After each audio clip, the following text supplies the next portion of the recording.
All right, in East Texas, if you go fishing, you never know who you're going to meet. You could run into perhaps a former teacher. You might also see someone who lived in your neighborhood, or maybe, just maybe, you're going to run into someone who helped develop something that we use every day. That's what we did on a recent trip to the Texas Freshwaters Fishery Center in Athens. Lure on here that's called a prince nymph.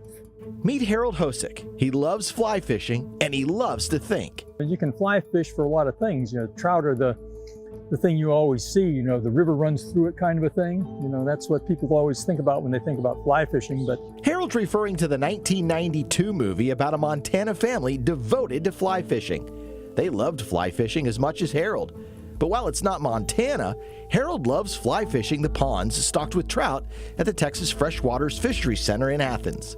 Down here, this is a convenient place for fly fishing because there's a lot of area that doesn't have a lot of trees around it, so you don't always catch the trees. And when you're fly fishing, you use a lot of space to cast the line. Harold needs space, and as it turns out, before Harold retired, space needed Harold. I'm a theoretical physicist by training. Harold is 80 and worked as a theoretical physicist for Texas Instruments in Dallas. He spent many years in the research labs at TI developing integrated circuit technology. He led a team that worked on something you use every day. I worked on the very beginnings of electronic imaging, the phone you have in yourself, the imager that's in your camera here. You know, it's actually an integrated circuit. It's not film anymore, it's an integrated circuit. And I worked on the development of the very first of those integrated circuits. And Harold's work took integrated circuits and imagers out of this world. 5, 4, 3, 2, 1, and liftoff of the Space Shuttle Discovery with the Hubble Space Telescope, our window on the universe. I worked in the research labs, and I worked on imagers that went into the space telescope.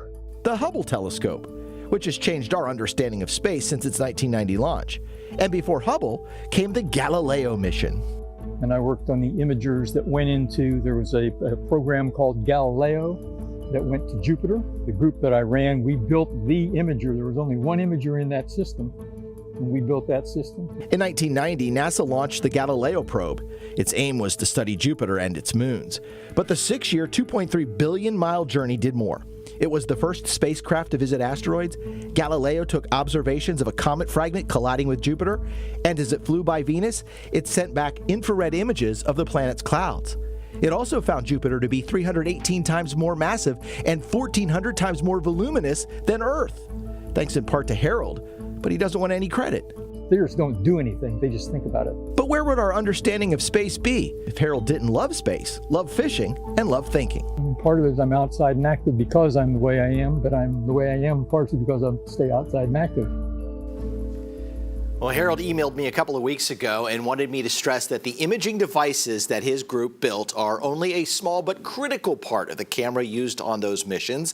The Space Telescope imagers were replaced by upgraded sensors from someone else in the first repair mission that fixed the mirror problems. They have been upgraded several times since. But Harold was truly a pleasure to meet and do a little fishing with. All right, let's